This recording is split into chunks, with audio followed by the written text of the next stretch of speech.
Hi guys, welcome back. I know a lot of people say that there isn't such thing as bad weather, that there's only bad clothing. But in my opinion, when you're having an outdoor dog and you're spending a lot of time in the outdoors, there absolutely can be bad weather. Like we have here in the Netherlands, for example. This week is full with storm, heavy rain, heavy winds, so not really weather to go outside. But when you have an outdoor dog, by the time he of course develops a good amount of energy. So that means when you're not able to go out for a while, then your dog gets stuck up with the energy. And therefore today I would like to talk a little bit about how to keep your outdoor dog happy and satisfied indoors when it is too bad to go outside. So when you are challenging your dog inside, it is important to have his brain working, because when you're letting his brain work, that means that it is most tiring to do. Because when you're letting your dog's brain work for about 10 minutes, that is equal to going to the woods for about an hour. So that's absolutely a great alternative. Do not do it too often, because it can be very tiring for a dog, because they work really intense with their nose and with their brains. So don't do it too often, and do it in short sessions as well. Like 10-15 minutes is way more than enough, and will satisfy your dog for quite a while. And when you're offering your dog challenges inside, you've got several possibilities to use. And when you just saw Ravi doing a sort of puzzle, that was a little cloth that has been made for him, and it has all kinds of different small puzzles in it. It's made of fleece, so it's really safe. Always make sure that your dog of course does not chew these materials, because then they become unsafe, but for general use they are absolutely safe to use. You have several different corners to hide treats in that your dog can search for. When they are really advanced in their skills, you can make it even harder. For example, here's a little clot in between. Your dog has to get it out, unroll it with his nose, and then the treats will be in here. So for a lot of levels there is something to find for your dog. And you also have several materials that you can work with. This one is, like I said, from fleece, but is therefore also a little bit more expensive because it is handmade. As you can see here, it has been really personalized for Ravi, so I could say which colors I wanted, what kind of puzzles I wanted on it. I could have his name embroidered on it. So yeah, these things cost quite a lot, but that doesn't mean that letting your dog's brain work means that it costs a lot of money, because you can use a lot of different materials that you can easily find at home and that almost everybody has. For example, take these microfiber cloths, so easy. Put some treats in it, roll them up, and let your dog unroll it with their nose, and they find some treats very easy. You can make it a little bit harder as well. Put the treats in it, roll it up, and put it, for example, in a box like this. This is actually a sock box, and you can get them everywhere. This one comes from the IKEA, and they are so easy to get. They only cost a few euros or possibly a few dollars as well if you're from the other side of the big pond. And these are so easy to use. Roll them up, put the treats in, cover them with cloths. What you can also use, very simple, is a muffin tin. Put some treats in there, cover it with tennis balls, and your dog has something to search for as well. And this is, for example, also a simple one from little squares of fleece. They've been all attached to each other and they create a sort of loop. As you can see, you can put your hand through it. They are all sewn together at a sort of elastic. I hope that you can see it. And you can hide treats in between those fleece squares as well, and your dog can look for them as well. It's a really good way to let them work for their treats. You can also use their regular food for it. Depends of course on what you're feeding. For example, when you're feeding home cooked or you're feeding raw, it's a little bit difficult to use materials like this, because of course then they get a bit dirty. But there are also some solutions for that.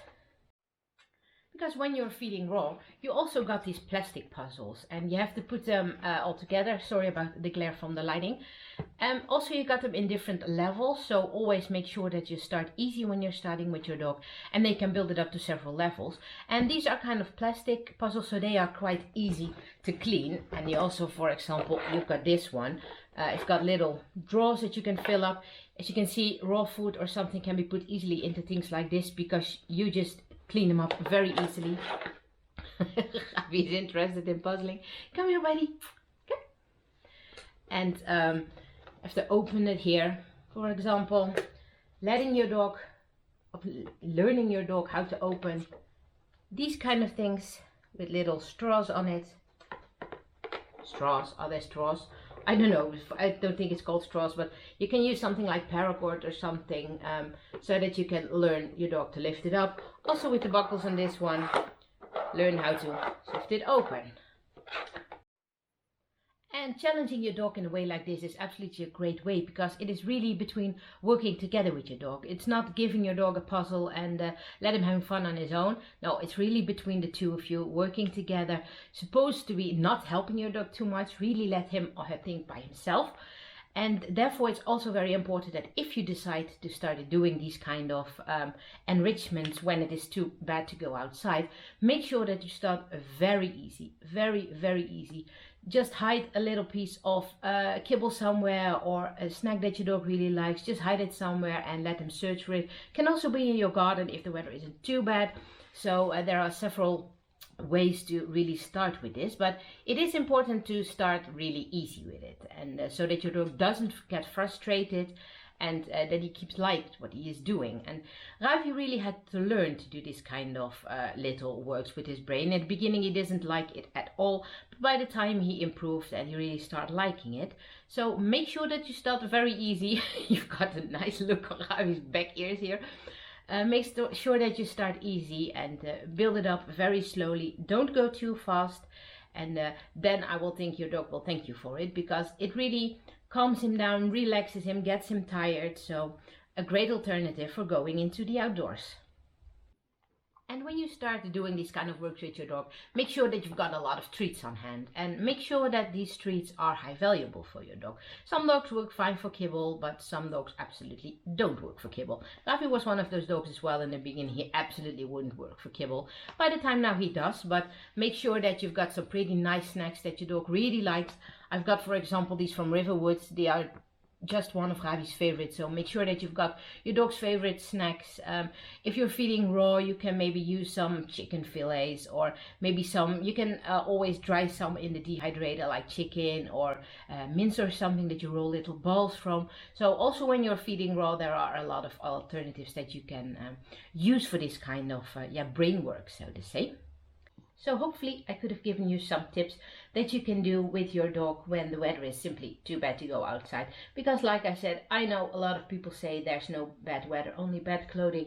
But be aware that when the weather is really bad, your dog can get cold, and he also can get sick of it. So you don't want that. You of course want to keep your dog healthy. So make sure that you have some nice alternatives for this. It's a great way to work together with your dog.